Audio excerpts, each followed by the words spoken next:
won't live here no more. Welcome back, my night outers. That was Most Dangerous Men Alive, Women and Whiskey. They're on a little hiatus right now. Two of my favorite things. What, men being alive? They're on a little bit of a hiatus right now. They're looking, I believe, for another guitar player. But awesome live band. So this brings us to Crimson. Tell us a little bit. I mean, you were here a couple months back. You gave us the 500-foot brief overview of who you are. If we call it that, the most brief annotation ever.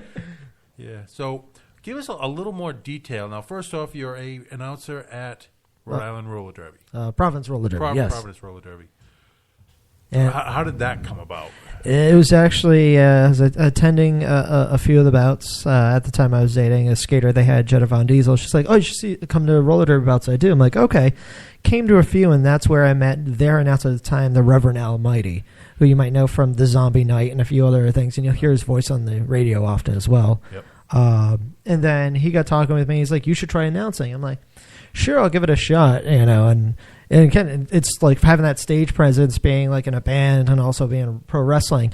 It just kind of felt natural to me, but it was something where I could just be loud, but just take myself out of the attention, so no one had to look at me. So I can just like do my own thing, go through my notes, and I've had a great time. And since then, I've called bouts for teams from like Helsinki, from Australia. I've called bouts for like international roller derby girls, and they're everywhere.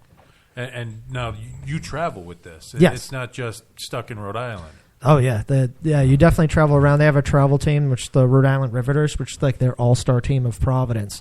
And, they just compete around the U.S., and sometimes they have to go across the borders as well. Cool. Now, you mentioned wrestling. Yes. How long have you been wrestling? Or do you not want to admit how long you've been doing stupid things in your life? Well, if you take a look at my knees and the way I walk, which is a little wiggly, I would actually give it about roughly 15 years at this, But it's an on-off season. It's never 365 days. It's not like where WWE where they beat you like crazy and have you traveling. It's on again off season, and roller derbies help me kind of space that out. Where during off season, I'll come back, wrestle matches, and then transition to the next thing. Right, beat yourself up and then go watch the ladies beat themselves up. Oh yes. Oh, it's exciting. Every time I see one take out the other. You got that sadism, masochism thing going on. As we all have at some point or other, Some of us, it's self-abuse with alcohol. Others, it's just self-abuse. He, unfortunately, has someone else abusing him. Well, in the nature of wrestling, yes and no. That gets a little complicated. But I'm going to test my memory here. Your first wrestling persona, Vertebreaker. Oh no, that was that no, you? That was it wasn't me. I'm trying to remember who the heck that was. I remember it was in that same general time when you were getting started, though. Oh, it was a way long time ago. We had someone who actually used the Vertebreaker as a finisher, but went by the name Vertebreaker. And right, there was an actual fellow using the name. Yeah. No, I had. Okay, that wasn't you because somebody told me back in the day that it was. Oh no. I would like to take that kind of role, but So, what was your first wrestling name? Oh, it was Calypso, and I took that from Twisted Metal, absolutely, because it was just such a nice, like, strong name, but also a little bit of mystique to it. And Do you remember all your wrestling names? Oh, there's Calypso, Chronic. Yep. And the scary thing is that I remember all these wrestling names. Yeah, and then Crimson just kind of rolled out of it from doing the band thing, and I was like, hey, I'll just like kind of network myself and other things and just keep the same stage name everywhere I go. So then I remember, that's why people come up to me at like Derby and go, I remember you as a wrestler, or they'll come and go, hey, I've seen you play at the Living Room once, and I was just like, well, we're dating ourselves now a little bit, but Well, yeah. Well, that brings up another thing. The along with the wrestling, you were talking about networking. Mm-hmm. I am a networking whore. Everywhere I go, except for when I come to the office because they're already on the table, I always keep business cards on me. And I have been on vacation in other countries, on a cruise, handing out business cards saying, "Hey, you got to listen to my show. Hey, check us out," or whatever. I mean, how far of an extreme is it for you? How far do you go to network?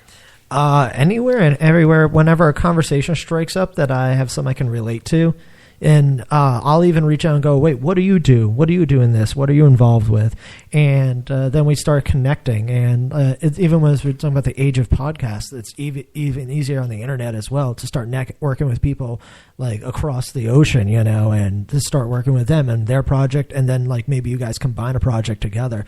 But it pulls people into different realms. Like anyone who's seen me like in a band or wrestling has heard about, wait, you do this roller derby thing. I'm the announcer. No, if I ever got on skates with these girls, they'll break me in half. but that like not in a good way. No, not in a good way. But yeah, then I bring them to the show and they're like, wow, I never thought I would like this, you know. But then again, they start talking with some of the girls there and what they do like on side jobs, and next thing you know, they're working on projects together. Or hey, I actually do t-shirt printing, let me do some for yours. And that keeps the ball rolling, especially in New England where we're such tight knit.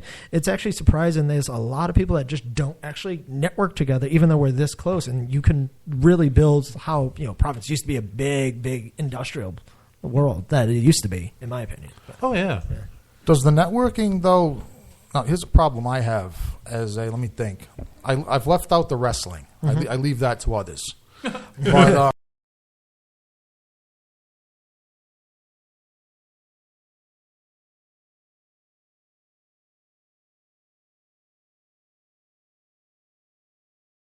and the marketing and everything else takes away from my creative time to the point where I am impressed by somebody that can balance these two things. Well, It's hard. I mean, Yeah, that's the thing, that you need the balance. Yes. right, and that's what I'm saying. I find it very hard to do so. Whenever I'm supposed to be out there promoting, it's damn. I wish I was right, and I wish I was doing this, that, and the other thing creatively. Have you ever had one of those people that will interject what they do for a living at every conversation possible? You don't go to that extreme, but get pretty close to it. You know, you're just talking to someone on the bus, or you're at doing your job, or whatever you're in Walmart, whatever it is. Right. So when you're not And doing your creative thing anyway, Yeah. Yeah, you may have something going on in the back of your head while you're going grocery shopping. You run across someone, hey, you look familiar, blah, blah, blah. You start a conversation. That's networking. I mean, you don't have to go to a networking night to network. That's And absolutely. I think the difference is between us in traditional networking, because I do go to a lot of networking nights, and you have your typical sleazy guy in a cheesy suit, you know. But I think I speak for everybody in this room to say we're generally interested in what other people have going on, you know, as opposed to someone trying to sell you a reverse mortgage at a networking right. night. Well, usually Absolutely. because when we're in a marketing situation, we're surrounded by people who have the same interests in common. yeah. Absolutely. Or at least So- partially. Oh, I mean- partially, right. Like, the one I like to bring up is the Midday Social, which I know is coming up in a little while. Anyways, Davey, hint, if you're listening. Everyone there has a general focus on what they're doing, whether it's some part of music, but they also have other things going on as well. Like 13 Folds will come in. They're interested in the music, but that's a magazine. Sort of. Or an e-zine, or they're supplying some of the cannabis, or whatever the case may be. Multitasking. Yes. Exactly. See? Or you have the cupcake lady coming in who's set up right next to 13 Folds magazine. You don't know who you're going to run across, and these people have alternate venues that they go to. That's how I ran across Jim Nellis. I was at Midday Social. I started talking to George Nasser, who was one of the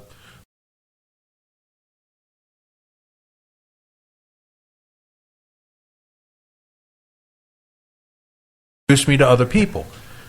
And all right, yeah, he's interested in music, but he runs Rhode Island Food Fights. Or this guy over here runs such and such a food truck.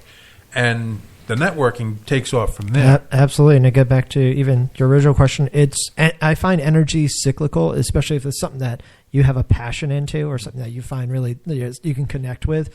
Where even as I'm networking and doing bouncing, like I got to balance my creative energy with, Yeah, so like if I start like promoting one thing or another, like, hey, we got this roller derby event coming up, blah blah blah, and someone's like firing energy back, getting kind of excited, I turn around and I feel more energetic and more enthused to like actually work on another project. Right. So sometimes I've like been out at the Scurvy Dog and talked a bunch of things with people, and then I come back and now I'm even more energetic. Instead of ready to go into bed, I'm ready to write a new song, or I'm ready to like work on a new chapter on my short stories. One thing fuels another. Exactly. You just got to keep it cyclical. You got to keep that energy going between one has to feed the other, and with that, sometimes I sit there and go, it's 3 a.m. I should be asleep now.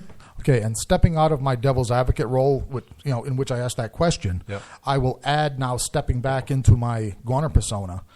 While you're doing all this, let me just tell my listeners, and we've all experienced this, stay away from the negatory people who try to sabotage each and every effort as you do this. Avoid negativity at all costs, because that will just suck the life out of any project you're doing. Yes. You have that whole voice of negativity in the back of your head saying, you'll never get that done. You right, will. and we no matter who we are, we all have it once in a while, to some extent, just being human. Mm-hmm. But that needs to be squashed. It doesn't need to be encouraged. Oh, yeah. So it's just part of the human condition. We have enough of our own demons playing around in our head. We don't need anyone else helping us getting negative. No, but especially in the creative realm. Let's just say. Oh yeah. We have a lot of those demons wandering around, and now as host of the Haunted Cabaret, I am always happy to meet a demon. I have no problem. I endorse supernatural events. I am happy with all that. But not the type of demon that, when you're trying to plan, a wrestling card, when you're trying to plan a new radio show, when you're trying to write a new song, you don't want that type of demon that's whispering in your ear. Absolutely. And it's a waste of time. And absolutely. And that's why you got to hermit yourself where I'm everywhere and anywhere that can be. At the same time, I hermit myself, and I'll actually just put my phone underneath my mattress. And I'll actually put my laptop in another room and stay away from the internet. And I'll stay away from people. And I just kind of just sit with my cat in my room. And I have a multitude of different things I can get involved with. But then that's where I start generating is that energy as well. It's to kind of build up on it. And then I return to people because, like you said, there's a lot of negative Nancy's everywhere, ready to suck the life out of you.